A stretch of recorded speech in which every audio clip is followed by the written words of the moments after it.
So this is the first of what's going to be a regular slot. I've reached out to the rugby paper and I say, look, I love your podcast. Can we do something? And they said, sure. They're going to send me their best clips of a certain period and I get to show them in a best of and comment on them because there's such good stuff there. Yeah, so get into that podcast if you want to. It's really good. So I'm going to show you some clips here and comment on them. And I'm going to start with some Lion stories because I love that stuff. On Austin Healey from Matt Dawson, then another Matt Dawson story. One of my most memorable moments would have been in the third test when Austin Healey came on and was told by Geach and Jim to come on for Jenks at fullback. And Austin Healey went up to the fourth official and said, right, okay, they want me to go on. And the fourth official said, who are you going on for? And he said, Matt Dawson, number 9. And he did not give a shit about what the coaches said. They dragged me off in the third test of the Lions. Oh, it's so good. It's so good. Oh, brilliant. I mean, did you even begin? I mean, obviously it couldn't happen now, but the audacity of him is just remarkable. Unbelievable. I mean, how many minutes, how long was there remaining? Probably. I bet there's 20 minutes to go. Yeah. Must have been. Yeah, must have been. I mean, I did wonder because I was playing really well, scored a try, was organising. We were on the sort of comeback a little bit because we were behind. And then it was like, all right, okay, fair Oh, that's fantastic. So good. Sent my column in, and Austin has walked back into the room. I'm sharing the room with him, and he's walked back from the press conference, which I didn't go to, and he just looked at me and went, "You are in so much trouble." I said, "What are you talking about?" He said, "Have you not heard from home?" I'm like, "No, I don't know what you're talking about." He said, "Oh, your column has absolutely ripped it apart. You guys know what we used to get paid, and it wasn't a lot of money, was it? But at the time, it was a few £100 or whatever it was." And Donald Lenihan pulled me aside on the Monday after I'd apologised to the squad. The boys were ripping into me and laughing. I had to sit in front of the whole squad and apologise. We'd won the game, but it was out of order to break ranks. Even though all the players walked out of the meeting, were like, "Dawson, you're so right. I mean, that's exactly how we feel." All that sort of stuff. But got to training on the Monday, and Donald Lenihan pulled me aside and said, "We've met. The management have met. And we're not going to send you home." And then I was like, "Well, all right, thanks." He said, "But we're going to fine you." I was like, "Okay." He goes, "I think it's only fair that we should fine you what you got paid for the column." I was like, "Okay, fair enough. Whatever, let's move on." $5,000 I got fined for that. You didn't get $5,000 for the column. $5,000. And that was a third. I think that was a third of the fee of the tour. And isn't that unbelievable from Austin Healey? Would any modern player say, I am going on in a certain position and defy the will of the coaches? Surely not. Just amazing stuff. And then Dawson being fined for having a column and being outspoken. Players just don't do that these days. And even when they're interviewed, they're quite guarded because you can get in trouble. And even when players retire and they've still got friends in the game, they can be quite guarded. So it is very difficult. You've got to admit that. Then on to a really interesting one on Ruan Ackerman and his eligibility on who he wants to play for. This is a tough one. Also see it as a UK passport. So even though I know he plays in Scotland and stuff, so I'm not 100% sure. That is something that I'll definitely want to find out. So thanks for that question. You won't have to try too hard. Gregor Townsend to be on the phone if you are eligible, let me tell you. Well, I suppose on the spot, would you, if you were eligible for Wales or Scotland and you got the call, how would you feel? I think my head's a little bit scrambled at the moment. I tend to lean always I think because I've been here long enough, and I'm a very frustrated in the sense of that I thought by now I would have had even just a few training camps at England and having opportunity to be training at that top level. A little bit frustrated in that sense. So my head and heart's leaning, trying to get back into the SA mix. I know they've got top quality players playing now, especially all of them being youngsters and stuff. But I mean, my goal and dream is to play international rugby. And I don't want to be arrogant enough to say, you're not good enough, I want to play for this country, or you're not good enough, I want to play. I think any player that loves the game want to test himself at the toppest level. And if it can be at a country that's playing at the top level and playing against the top teams, that will be obviously amazing. So some really good questions there, and Ackerman was incredibly honest. And yes, he wants to play for South Africa. He would have loved to play for England, but that's not happening. And then the question of would you play for Wales or Scotland? And I think, deep down it's probably yes, he wants to play international rugby. The best players do. He's looking out there. He's probably watching players going, I'm kind of as good as you, or maybe even better. Why hasn't it happened for me? And that's a real tough one. So I wonder if someone comes in for him, or if it's a bit too late, which would be a shame because he is a real big ball carrier. I wonder if England will come sniffing, but England have a lot of players and South Africa have a lot of amazing back rowers. And it's a tough position. So good question, honest answer. Then on to Jordan Crane talking about when they had to go to penalty kicks in the Heineken Cup to decide a thing. They've tried it a couple of times, but it's really not a good idea. It's not like football where everybody kicks the ball, so penalties is fine. Getting players who don't normally kick in the game to do it to decide something as big as the Heineken Cup is a bit of a no-goer now, so you don't see it anymore, but great. As a young player, I'm like, oh yeah, this is wicked. Like, we'll just go play, enjoy it. Yeah. So stepping up, not actually that nervous. But when you look at the posts, so if I stood out on the training field and looked at the posts on a normal day, you'd be like, I know that, easy, not a problem. It's not very far. Posts look big. With a full stand at the Millennium, with the last kick on the game, they look pretty small, to be fair. So put it down, hit it, and then that was it. That was it. It wasn't my cleanest strike, that's for sure, but retired with a 100% kicking record. So did you ever kick him in practice? I mean, as a back row or forward, would you ever practice kicking as a young professional? Yeah, so I used to kick at age groups, kick for Colstons, bits, and then all the back rows kick. So even our boys now still mess about it. Stephen Luateur is always at it. I'm sure that Martin Williams did. Well, you'd have backed him 100%. You would, yeah. To kick that. Did you give him a magnanimous hug at the end? No, I don't think. I think I said that to Peter Jackson. I'm like, nobody wants the opposition to come up and like, I wouldn't. I think if you were creating a 12, which is such a difficult position to fill, but if you were creating a 12 in a laboratory somewhere, but also wanted the human mind, you come up with Geordie. He can kick, pass, tackle, read a game, manage a game. He's got the size of getting through the traffic. He's a goal kicker. I mean, Jesus, what else do you want? Best since Tim Horan, in my view. Drew, that's great, but none of it answered my question. What was that? What was that? Sorry, I tend to fade out. I tend to fade out when you're talking, Oliver. Sorry, what was that again? No, that's very fair. How did you react when you saw the news? My first thought was the person who's and don't nip my ideas because this is another piece for the weekend. My first thought was that the bloke who's laughing all the way to the bank is Scott Robertson. Because he, as we've just discussed, he's going to come back with a bag of ideas, a bag of knowledge. Now, Geordie Barrett's only coming for a short period of time and he's going to be a superstar. Surely he's been paid a big wedge for this. And like they said, he'll come back to New Zealand knowing a lot about the Irish game and a lot about the Irish team, because of course the bulk of the Irish team comes from Leinster. Who might he push out of that centre spot though? That is a question. He's coming in, he's going to start. Is it in the centre?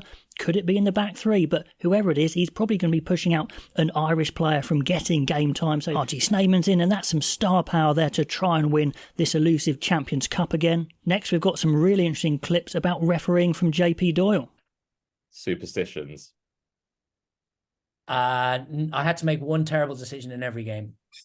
So if it got to the 79th minute and you'd had a clean slate, perfect I never got that far. It's like make a bogey early. Every good golf friend starts with a bogey. Same thing in my refereeing. Do you know instantly when you've made a howler, JP, and what do you do? Yeah, and the best thing is if you don't know, there's a big screen which will show you exactly what you've done wrong.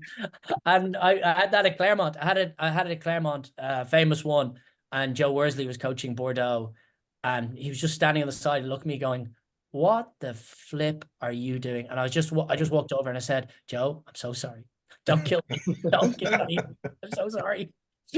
For some has been interpreted as addressing that game directly, which is where the free kick can no longer become a scrum. Obviously, very famously, Damien Willems called a mark in his 22, called a scrum, and now that's effectively being abolished. JP, watch it. Obviously, some are interpreting it as targeting those instances in particular, and obviously teams like the Springboks, where, like you say, no scrum, no win.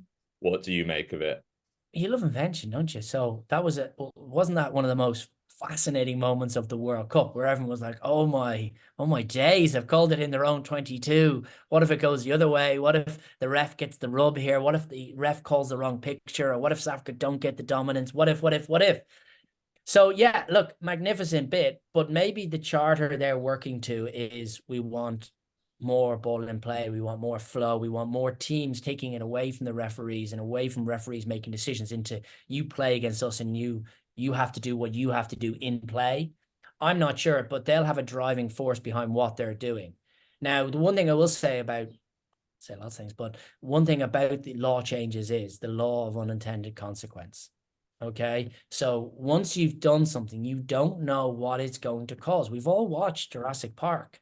We know that nature finds a way, they will procreate, something will happen. So out of all these law changes, unintentional things will happen. And we have to see, like throwing a stick into a river, we got to let the sediment settle down, see where we are in a year or two's time, because we've had loads of global law trials come in over the last 20 years that have gone back out, collapsing them all, and free kicks for all sanctions that are at the breakdown, for example. So we've had some big changes that haven't changed, and some that have come in that instantly made the game better, such as lifting in the line out, or 50-22s, or one that's come in that where people are maybe still 50-50 is when you're held up over the goal line, instead of a scrum 5 to speed the game up, it's a dropout. But some people are like, yeah, but you've earned your way to get there. Is that too much of a penalty to go back? So there are some that are still betting in, there are some that have been wonderful, and there's some that we just have to we just have to see what comes as we go down the track. Greg Laidlaw was extremely good at that. He'd just come out after halftime and says, "Be interested to see if you still screw us in the second half, JP." I'd be like, you get me thinking. That's when you should have yellow carded him. Nobody said to me coming out of the tunnel. I'd be like, where did he get that from? And he'd have all his teeth missing and he'd gum shield out and he'd be like, I'm going to get you. And I don't know. I just respected him so much. I don't know. Different guys. Morgan Parra was another guy I used to really love. Ben Kaiser, just different people, different personalities. That alchemy. It's the best way I can describe it. I don't know. And it's a bit of a sticky one because obviously it's not quite the same as nationality. But then what happened was, for those that didn't watch the game, Danny Kerr got yellow carded in the first half for a high tackle on Courtney Laws. Quite impressive for Danny Kerr to even go high on Courtney Laws, but there you have it. And then in the second half, Danny Kerr appeared to push Alex Mitchell illegally through a ruck, and Carl Dixon reached to his pocket and then stopped himself. They had a look at it and it was just given a penalty. Carl has come under the pump, obviously being an ex-Quins man, an ex-teammate of Danny Kerr himself. Guys, what do we make of it? Well, that's a very good explainer there, Ollie. Listen, I've got huge reservations about this. Like you, I don't think he should have been refereeing that match. And it's fractionally different to a national guy ref in the national side. But, you know, he's a guy who was with Danny Care at Harlequins for 9 seasons. He's a mate, a friend, a colleague, and it's not that long ago. I think it's almost putting him in an impossible position, regardless of whether you think he's a good ref, bad ref, indifferent. I think he's a bit maverick. He has good moments and bad moments, but he shouldn't really be reffing that. And I don't see why that's so impractical. I mean, how many ex-professional rugby players we got at this elite level of reffing? Not many. So if he has to stand down from Quinn's matches, I don't think it's that big a deal, that big an issue, because you could predict this happening. You could predict it. Lots of people on social media last week were saying, you know, he makes occasionally odd maverick decisions. And if one of them favours Quinn's, he's going to get it. Now, it was an appalling decision, to be honest. And like you say, he definitely went for his pocket to start off with, stopped, thought better of it. Now, did he see who it was? Did some subconscious thought come in? You know, he's known Danny half his rugby life. Possibly. But the thing is, the accusation can be made, whether that was a factor or not. So it left a bad taste.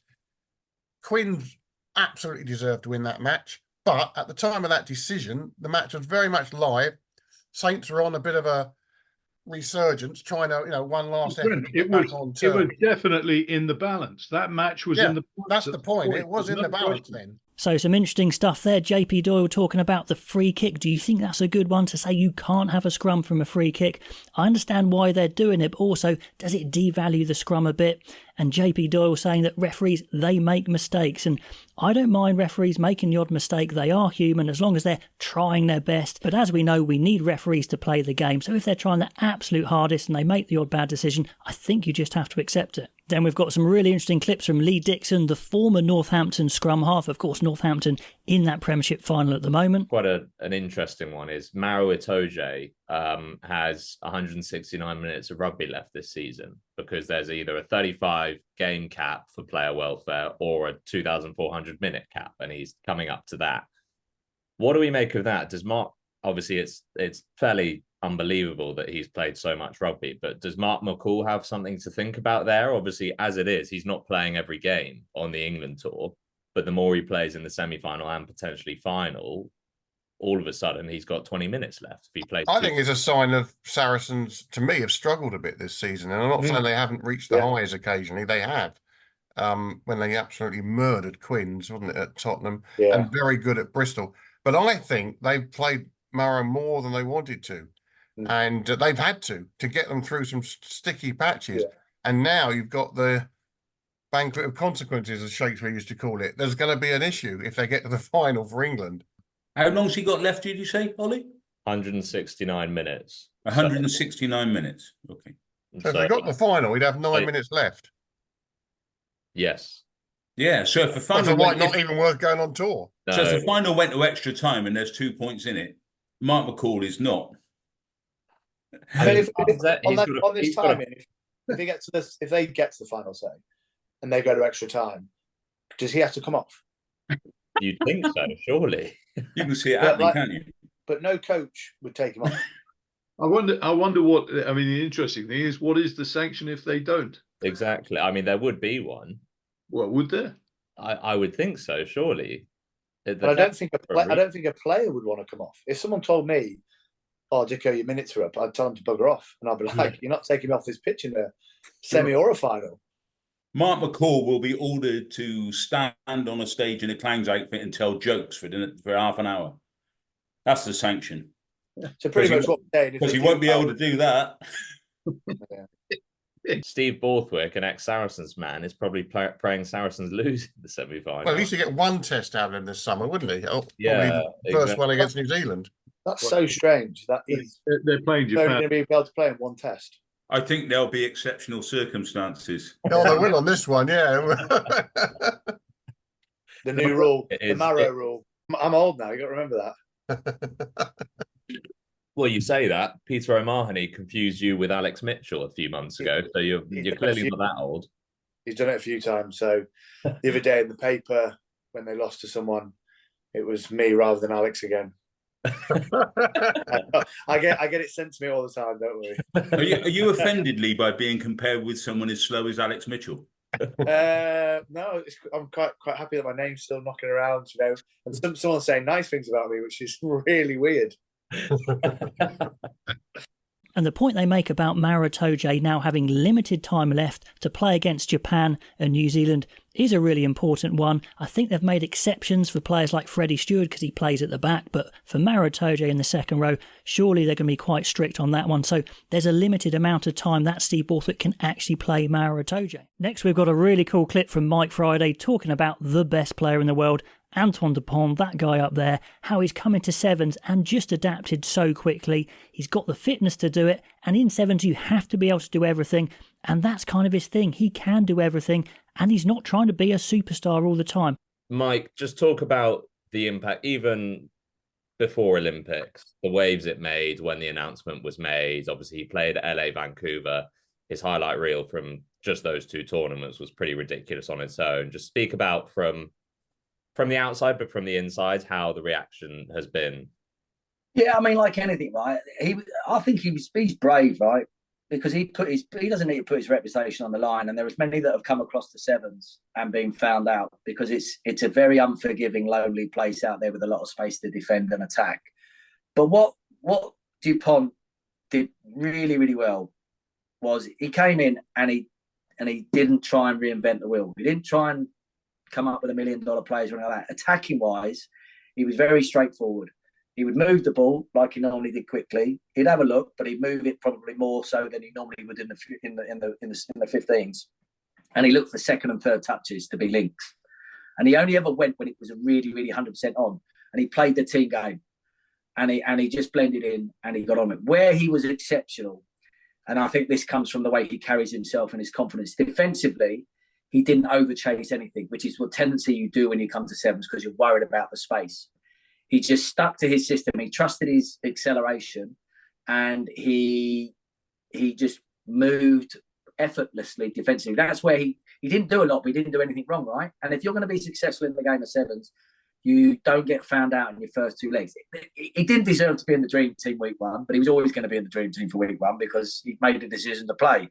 But week two, we saw a real improvement, and he was really, really integral in terms of all the link play in attack, but also his defensive work was fantastic. And he is exceptionally strong.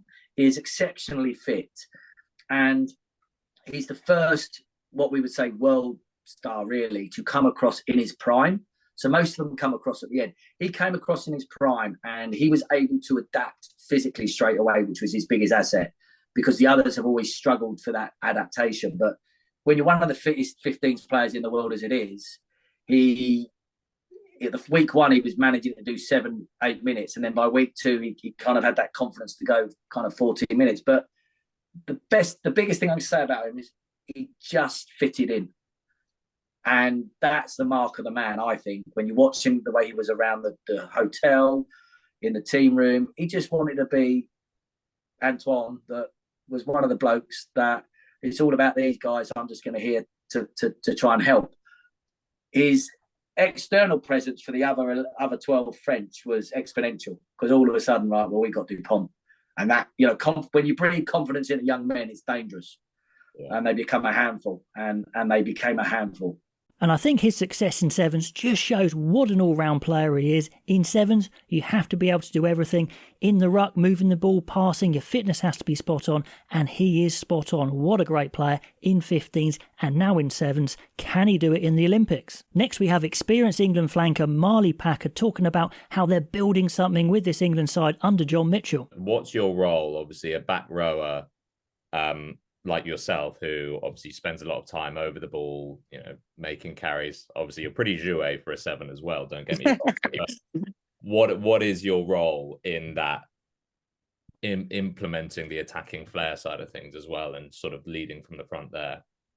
I think for me, how we play has changed so much. We kind of, going into WXV, we had this plan of how we wanted to play 4-2-1-1 with our forward split.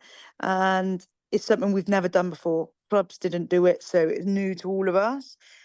Mitch was very much not around until we got to WXV, and then he came and joined us once Japan had finished in the World Cup. So it was literally all new, the way we wanted to play. And I think when we came into the Six Nations and we talked about letting off the handbrake, it's quite an easy thing to say, but to different people it means different things. And Mitch got a video up of his granddaughter, and she's there on a go-kart, and then like she's spinning around the corner and letting off the handbrake going, and we all sat in the room going, what the hell? Like, and he's like, yeah, that's what letting off the handbrake looks like, girls. And we're like, right, okay. But then actually now we're playing and we're training, we know what it's about. It's like, if we do what we say we're going to do and let off the handbrake, and if that might be just running really directly and hard at the inside shoulder, holding that defense and then releasing that ball. It might be that actually around set piece, it's then not just winning that scrum, but we're going for pen. We're going to be dominant. We're going to be ruthless in that area. Yeah, the darts night was really good. Mitch wore orange Mohican, shoved a pillow up his top, so he was looking like a proper darts player. And then we were in like tables of groups, and so then you're singing over about the table or whatever. So it was a really good night. But I think that's where, you know, the bond within the group's coming from at the moment in saying where we're at. Are you saying that you're a better dance player when you've had a few? Yeah. A lot of people are. I'm not sure. I don't know.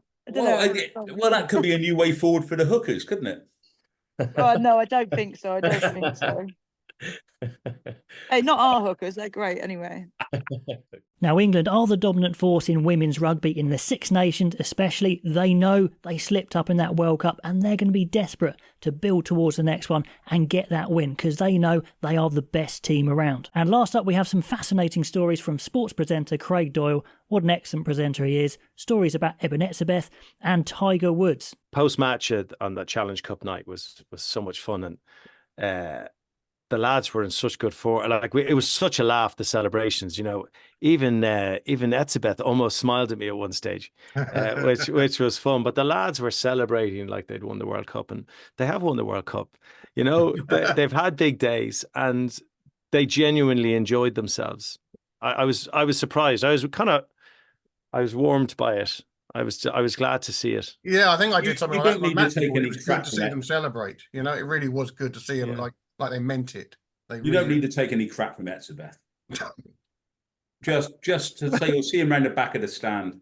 Tell you what I said to him, Chris, right? I meant to, they want to do this opening where I'm walking through the stadium going, and this is this, and show and tell. Walk into the changing room, find Eben Etzebeth, and Steve Brandon, who's the floor manager for the ages, is overweight. But actually, Etzebeth just left the dressing room, and I bumped into him in a corridor, and we're live. I'm like, how are you? How's it going, right? And he wasn't buying into the paddy whackery at all. He was having absolutely none of it. And I had to throw to Martin Bayfield, who's doing an interview, and I'm like, I'm not loving this guy's attitude that much. And I said, before I leave you, Eben, I said, you're a big lad, aren't you? He goes, yeah. I said, how big are you?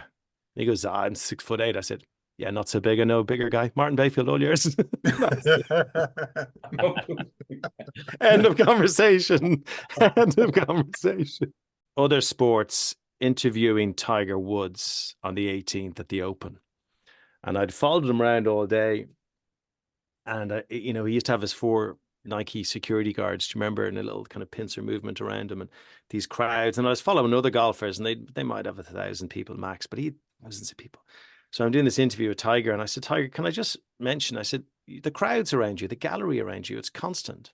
I said, do you know it's not like that for everyone else? And he stopped and went, really? I said, no, really, it's really not. Some people have 50 people, because I've never seen anything else bar that. And I said, it's not like that for everyone else. And we got into a really interesting chat. And it was a really nice interview live on BBC One, middle of the Open on a Saturday. And then off the back of it, Sam Torrance went, that's one of the greatest interviews I've heard with Tiger Woods. Well done, young man, right? And I was like, cock of the walk. So Barbara Slater said to me the next, because we're giving you Tiger again tomorrow. So, yes, because Tiger and I are tight now. And my first question was, Tiger, Great round again. No, it was before he went out, I think. So it must have been the Friday interview. This was the Saturday then. I had him. Tiger, another good round today. Where would you rather be, though, Tiger? Would you rather be the pressure of being the leader? Would you rather be in a shot 2 behind? And he goes, what do you think? I want to be 10 shots clear walking up the 18th with a win in the bag. And I went back to Sam Torres and goes, not so good this time. He won't be asking that again. There I learned the highs and lows of broadcasting. So I hope you enjoyed those clips as much as I did. Thank you so much, the Rugby Paper, for sending them our way. If you like that sort of thing, get involved in the Rugby Paper podcast. The Rugby Paper paper edition and digital edition is excellent journalism. And until next time, we'll see you later.